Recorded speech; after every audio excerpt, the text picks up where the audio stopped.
আমাদের জীবনে কালারের গুরুত্ব অপরিসীম। আমরা চারপাশে কত রকম কালার না দেখতে পাই, লাল, নীল, সবুজ, বেগুনি, হলুদ, আকাশি ইত্যাদি। তবে অবাক করার বিষয় হলো এই সমস্ত কালার শুধুমাত্র 3টে মৌলিক কালার থেকে সৃষ্টি করা যায়। শুনতে আশ্চর্য মনে হলেও এটি সত্যি। আমরা সিমুলেশনের মাধ্যমে দেখব কিভাবে 3টে কালার আর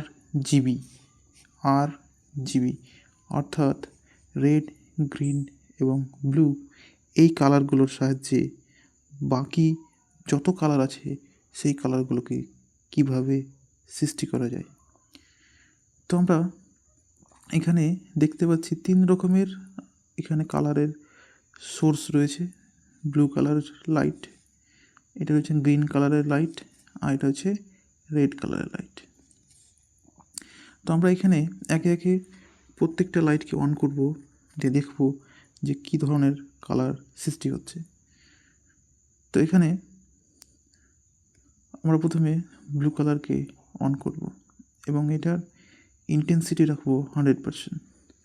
তো দেখতে পাচ্ছি শুধুমাত্র ব্লু কালারকে অন করলে আমাদের মস্তিষ্কের মধ্যে একটা ব্লু কালারের অনুভূতি সৃষ্টি হচ্ছে।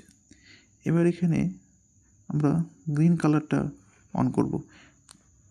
তো গ্রিন কালারকে 100% ইন্টেন্সিটিতে অন করলে দেখতে পাচ্ছি গ্রিন এবং ব্লু কালারের মাঝামাঝি একটা কালার তৈরি হচ্ছে।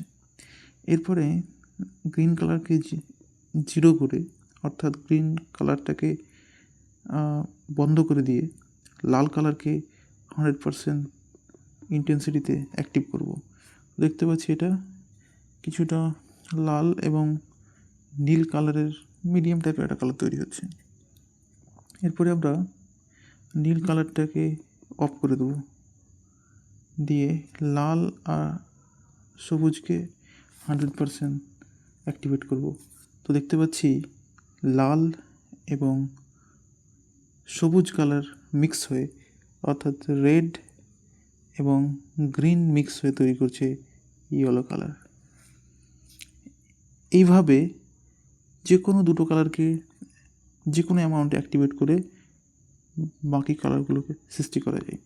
একই রকমভাবে আমরা এখানে ব্লু, গ্রিন এবং রেড সব লাইটগুলোকে একসঙ্গে অ্যাক্টিভেট করব, কিন্তু প্রত্যেকটার ইন্টেন্সিটি কিন্তু একই রাখবো না, কোনোটা 50%, কোনোটা 40% এরকম। তো দেখতে পাচ্ছি এখানে অন্য রকমের কালার সৃষ্টি হচ্ছে। গ্রিনটাকে একটু হাই করলাম, তো দেখতে পাচ্ছি অন্য রকমের কালার তৈরি হচ্ছে। ব্লুটাকে একটু লো করে দিলাম, রেডকে একটু লো করে দিলাম। তো এখান থেকে দেখতে পাচ্ছি বিভিন্ন রকমের কালারের অনুভূতি আমাদের মস্তিষ্কের মধ্যে সৃষ্টি হচ্ছে। এইভাবেই আমরা যে কোনো বস্তুকে এই রেড, গ্রিন এবং ব্লু কালারের মিক্স বা মিশ্রণ হিসেবে সেটাকে আমরা দেখতে পাই।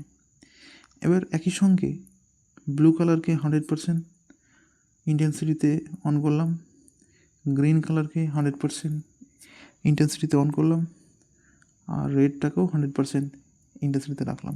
তো দেখতে পাচ্ছি যে এখানে তৈরি হচ্ছে হোয়াইট কালার। অর্থাৎ এখান থেকে বোঝা গেল যে 100% রেড, 100% গ্রিন এবং 100% ব্লু কালারকে মিক্স করলে সৃষ্টি করা যায় হোয়াইট কালার।